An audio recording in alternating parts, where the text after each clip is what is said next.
Hey, welcome back to the Mr. Excel Netcast. I'm Bill Jelen. Today I have a rather amazing trick in Excel. Excel handles dates and times, and they started tracking Excel dates January 1st, 1900, so we can handle everything after that. And really, we run into a weird problem if we try and calculate times that end up negative. The one example I have here is maybe a company has comp time. You're supposed to work 8 hours, but if you work more than 8 hours in a certain day, then you can take that later in the week. So, here we have someone who started out with a comp time balance of 2 hours. They work 10 hours on Tuesday, so now their comp time balance is 4 hours. They work another 10 hours on Wednesday, so now their comp time balance is up to 6 hours. Thursday, they leave it, after 4 hours, so now their comp time balance is down to 2. Well, Friday, they want to take another 4 hours off, and maybe the company says, that's okay, you're allowed to go negative. But when we copy this formula down, which is going to come up to negative 2 hours, Excel completely freaks out. You're not allowed to have negative time, and that's because basically time is stored as a decimal portion of a day, and when you go to negative time, you're actually going back into December 31st, 1899, which is illegal to Excel.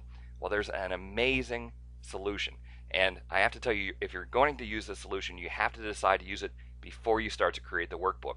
I'm going to show you a problem. Our dates over here are in 2004. I'm going to go to Tools, Options, and then we'll go to the Calculation tab and use the 1904 date system. Now, the 1904 date system is there for compatibility with people using a Macintosh. But when we click OK, amazingly now, Excel is able to handle a negative time.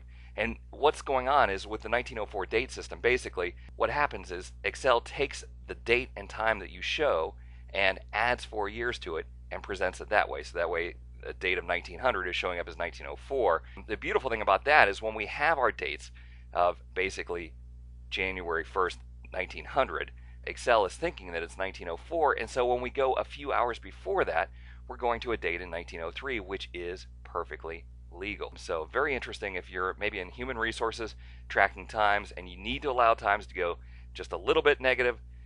Obviously you can't go more than 4 years in negative time, but if you just need a little bit of negative time, you can turn on the 1904 date system and actually have Excel do what generally is thought to be impossible with Excel. Hey, thanks for stopping by. We'll see you next time for another netcast from Mr. Excel.